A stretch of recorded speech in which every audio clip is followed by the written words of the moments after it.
बिस्मिल्लाहिर्रहमानिर्रहीम। अस्सलाम वालेकुम स्टूडेंट्स। आज हम लेसन नंबर 23 का पार्ट 1 पढ़ने जा रहे हैं और आज हमारा लास्ट टेंस है यानी 12th टेंस, जिसका नाम है फ्यूचर परफेक्ट कॉन्टिन्यूअस टेंस। अच्छा, आपने क्या करना है, उर्दू में पहचान सबसे पहले लिखना है। तो आप लिखिए उर्दू में पहचान।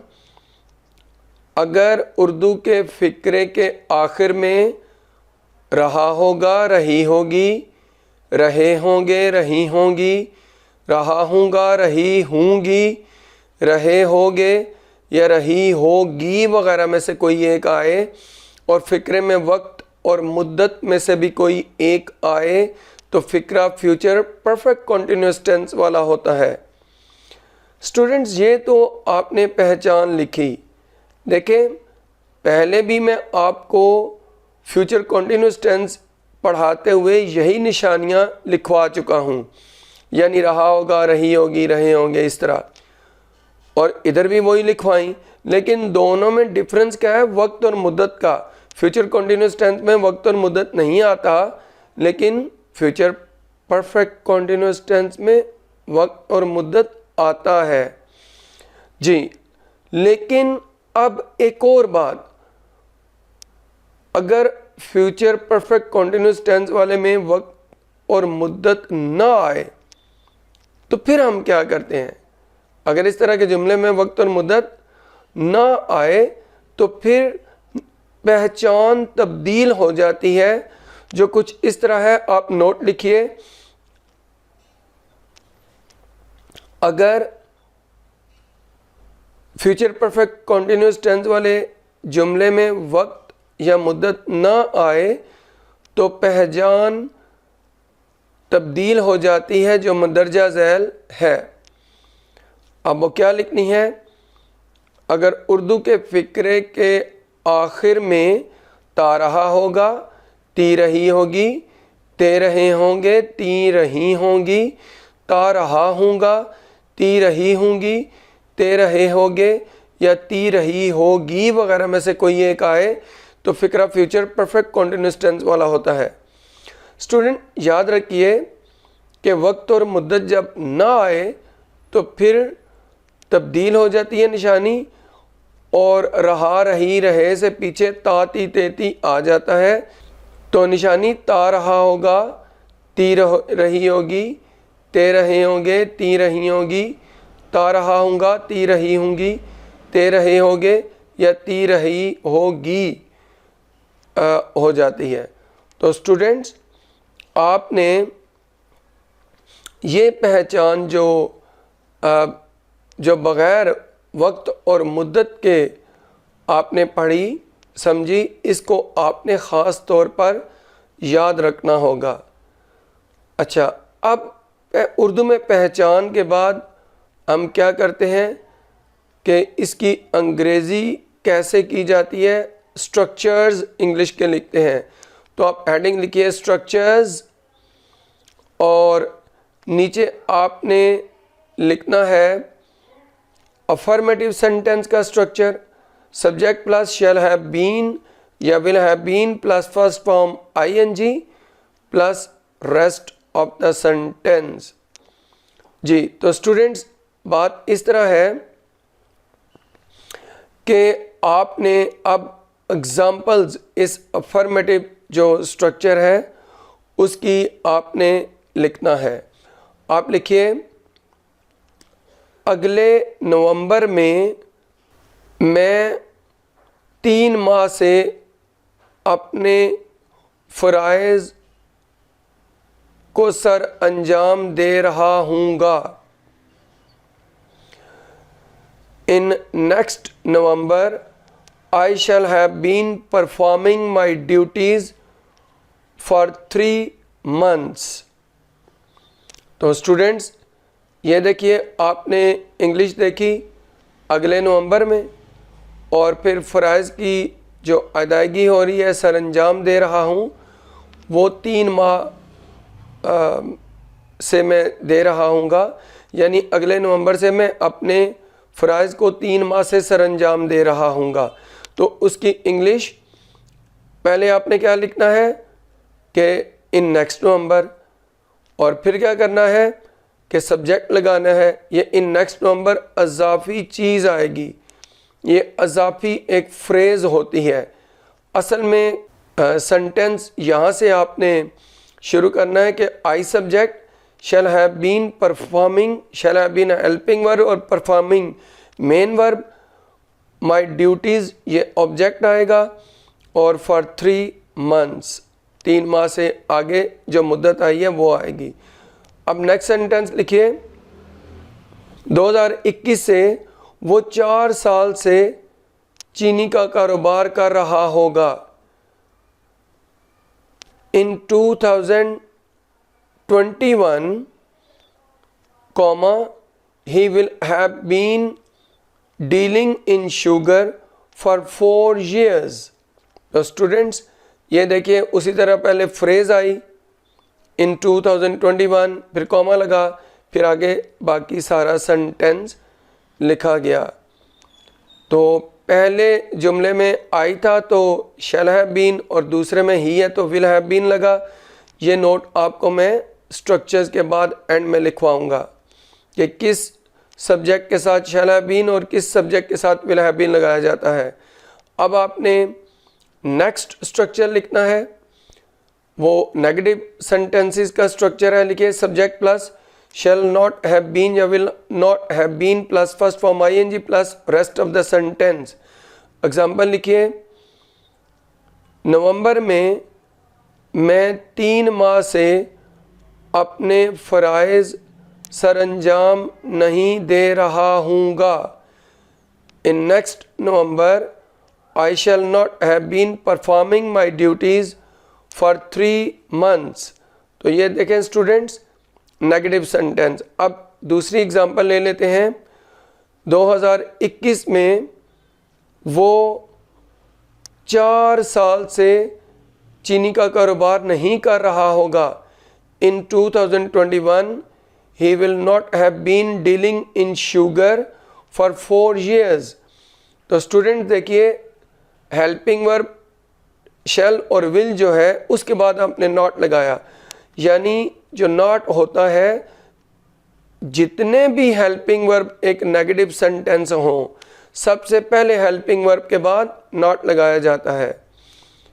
तो अब नेक्स्ट स्ट्रक्चर जो इंट्रोगेटिव सेंटेंसेस का है, सवालिया जुमलों का, लिखिए शैल या will plus subject plus have been plus first form ING plus rest of the sentence plus question mark. तो स्टूडेंट अब एग्जांपल्स देख लेते हैं। आपने फर्स्ट सेंटेंस लिखना है, अगले नवंबर में क्या मैं 3 माह से अपने फ़राइज़ को सरअंजाम दे रहा हूँगा। In next November shall I have been performing my duties for 3 months. तो ये इसकी इंग्लिश है कि इन नेक्स्ट नवंबर शुरू में आ गया, कॉमा लगा, और सवालिया जुमला है तो सब्जेक्ट से पहले शैल आया। अच्छा, आप स्टूडेंट इन नेक्स्ट नवंबर को एंड में भी लेके जा सकते हैं हर जुमले के, यानी ये इस तरह भी हो सकता है कि shall I have been performing my duties for 3 months in next November. ये दोनों सूरतों में ठीक होता है, हाँ अफर्मेटिव सेंटेंस हो, नेगेटिव हो या इंट्रोगेटिव हो।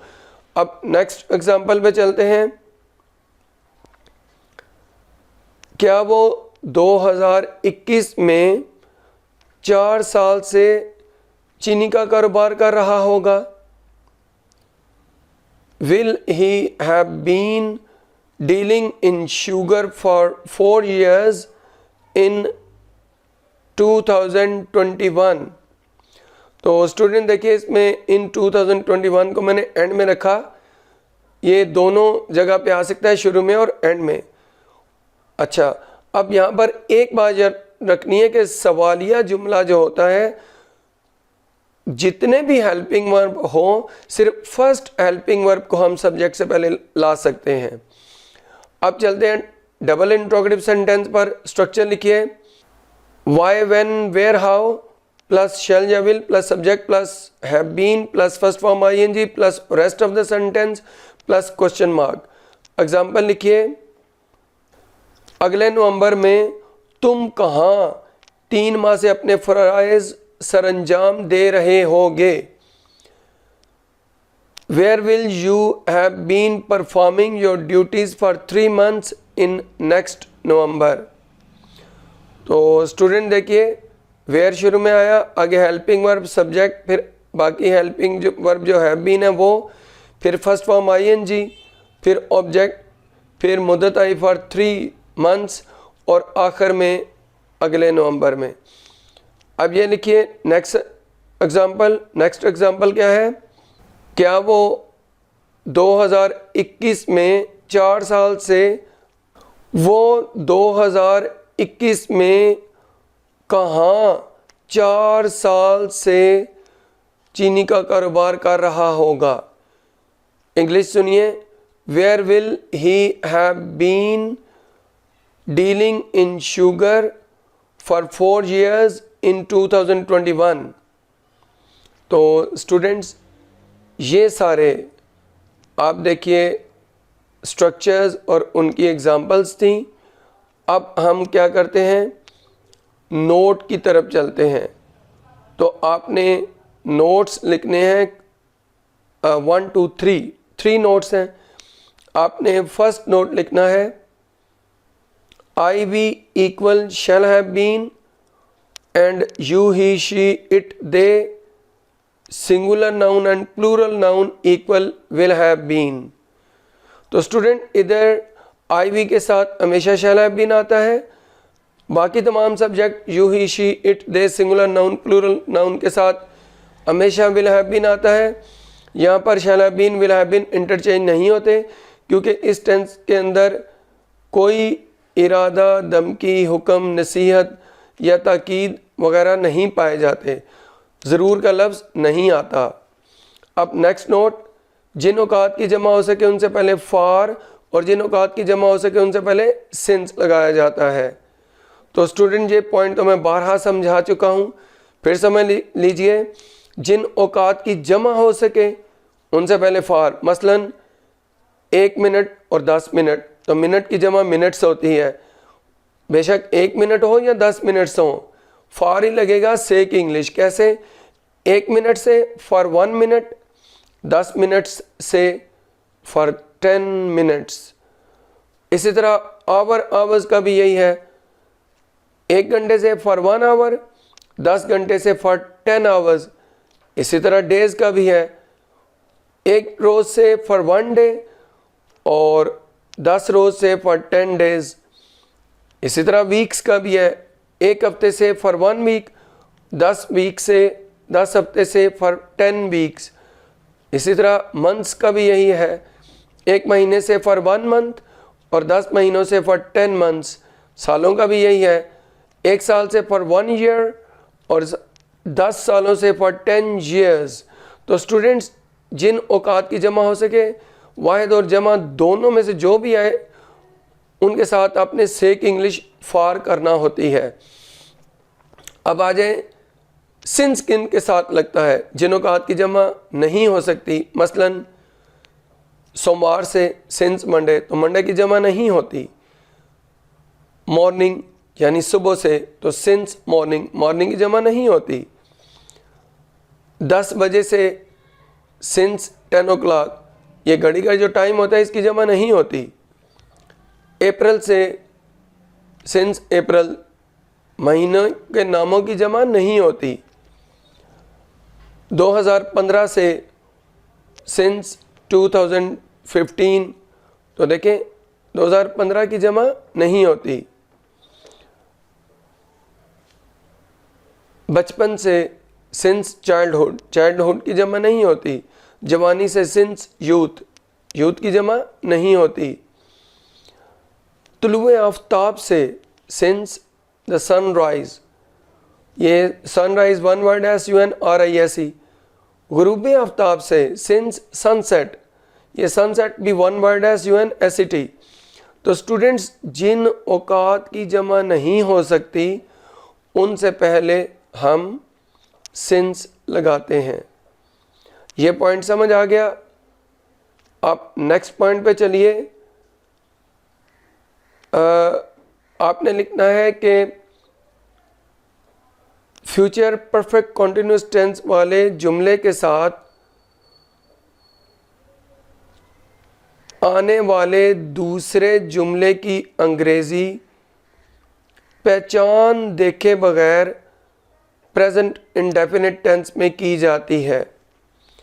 तो स्टूडेंट्स, ये मैंने जो आपको पॉइंट लिखवाया कि फ्यूचर परफेक्ट कॉन्टिन्यूस टेंस वाले जुमले के साथ अगर कोई दूसरा जुमला है, यानी जो दूसरा जुमला होता है उसके वो आने वाला जो दूसरा जुमला होता है उसकी अंग्रेज़ी पहचान हमने नहीं देखनी कि ता है, ती है, ते हैं, ती हैं है या नहीं। हमने क्या करना है, बस उसकी अंग्रेज़ी प्रेजेंट इंडेफिनिट टेंस में कर देना है। किस तरह, ये एग्जांपल लिखिए। अली के मैदान में पहुंचने से पहले लड़के आधे घंटे से मैच खेल रहे होंगे। The boys will have been playing the match for half an hour before Ali reaches the playground। Student देखिए, फ्यूचर परफेक्ट कॉन्टिन्यूस टेंस वाले जुमले के साथ जो बिफोर के बाद दूसरा जुमला आया है वो प्रेजेंट इंडेफिनिट टेंस में मैंने बोला। आपने भी ऐसे ही करना है।